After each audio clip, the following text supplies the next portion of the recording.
Face the Nation, we turn now to the chairman of the Budget Committee, Republican Senator Lindsey Graham, who joins us this morning from Clemson, South Carolina. Welcome back. Thank you. Near miss with the government shutdown, sir, and I thought we'd be talking about a lot of domestic policy, but President Trump's point of view seems to be overseas in this past week. Certainly a lot of action. I looked at the last time we spoke. You were advocating for President Trump to bomb Iran. You said there's a 1 in a trillion chance you'll degrade the Iranian nuclear program through diplomacy. Since then, President Trump has offered negotiations. Are you softening your stance? Well, I don't mind negotiating as long as we get the outcome that we all desire. They can't have a nuclear bomb. So I think there is a 1 in a trillion chance the Ayatollah would ever genuinely give up his quest for a nuclear weapon. He wants a nuclear weapon to use it. He wants to destroy Israel, kill all the Jews. He's a religious Nazi. He wants to purify Islam and drive us out of the region. Yeah, I think he's a fanatical religious Nazi who would use a bomb.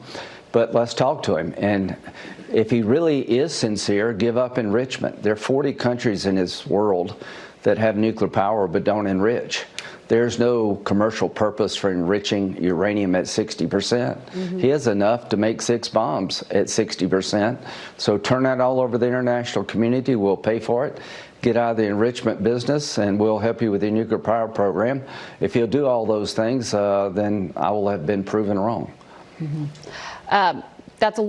That's a long to-do list, and so far, no indication Not that really. he's taking the offer. If you don't want a bomb, give up enrichment. You don't need enrichment for nuclear power. You do need enrichment to make a bomb. It's not that hard. Understood. We did see additional Russian strikes in Ukraine overnight. You have been an advocate for Ukraine. Yeah.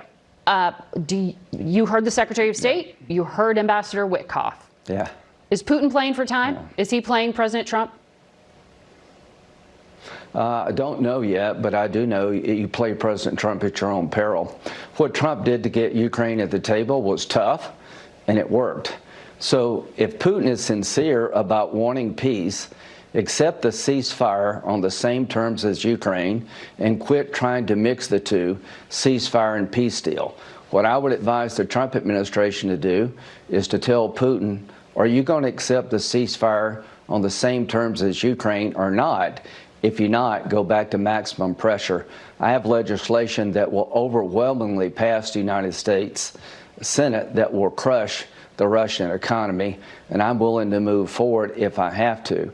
But we're talking about ceasefire, and we're talking about peace. We weren't talking about that in the last administration. But to me, Putin's a predator. The best way to judge Putin is not in a 3-hour meeting, but 30 years of action. And I see no indication that he's going to stop being a predator against Ukraine until the pain is too large. If he refuses to cease fire, that tells me all I need to know. Do you have any reason to believe that President Trump would sign the legislation you say you can use to put more sanctions on Russia? Because he hasn't put more sanctions on Russia in a significant way at all. I think he's waiting to see what kind of response he gets from the discussions that Witkoff have, who I like Steve, and I'm glad he's doing what he's doing. I think Trump's going to talk to Putin this week. You can't solve a problem until you talk to the person who's creating the problem, and the problem is Putin. He's a predator toward Ukraine and the region at large. I hope President Trump can convince Putin to go to the peace table, to engage in ceasefire, and to find a win-win solution for both countries to stop the killing. You'll never know till you try, and there's one person on the planet capable of doing that, and that is President Trump. If Putin is playing Trump, he will regret it. Do you think Vladimir Putin benefits from the U.S. decision to try to shutter some of the advocates for the free press and agents of the free press, like Radio Free Europe, Radio Free Asia, and Voice of America? As you know, there was an executive order to try to dismantle them. Yeah, I don't know what value these ideas have in the 21st century. At the end of the day, I'll look and evaluate where the Voice of America really is. Radio Free Europe, I know it made a difference in the Cold War. People told us that. So that's something to consider. Is it still worth the price? But I like the idea of putting bad guys on their back foot and giving people hope.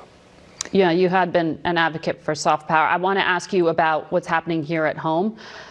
There were more executive orders from the president this week targeting some of the country's most prominent law firms, including Paul Weiss. He wants to restrict business activities of the firm, despite a federal judge ruling in a different case that it's unconstitutional. The president suspended security clearances at the firm. He stripped clearances from lawyers over at Covington and Burling as well because they were involved in representing former special counsel Jack Smith. Do you support this? Yeah, I think all of these things. I think Jack Smith was politically motivated. I think the Russian hoax, a lot of people should have gone to jail and they didn't. I think the idea that President Trump was an agent of Russia was manufactured. The Steele dossier was based on lies and falsehoods coming from a source that said he never meant it to be used in the fashion it was used.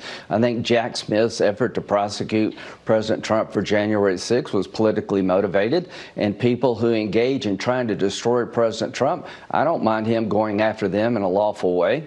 I don't mind. Is this lawful? Is this good for the U.S. legal system, I think so. Senator? Because the president's trying to use government power to punish private business because he didn't like some of the work they had been doing. Private business aided government power in a fashion to destroy Donald Trump's life. You know, on our side, nobody in your world gets it, but our people believe that the Justice Department was used as a weapon to destroy Trump's campaign and his business interests and to ruin his family, that they made up bogus charges and they proceeded in a fashion that was designed to destroy him politically and personally. I believe that. And if these people involved pay a price, they got nobody but themselves to blame. That's but these what I are believe. Lawyers working on cases that you're making it sound like the work that they take on is somehow part of a conspiracy and they should be punished for it.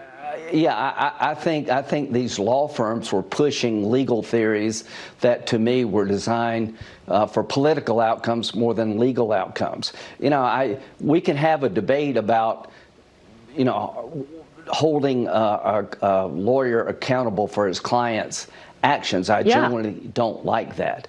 But these law That's firms, what this sounds like. Jack Smith using the power of government, incorporating these law firms, in my view, were trying to disrupt and take down the Republican nominee for president.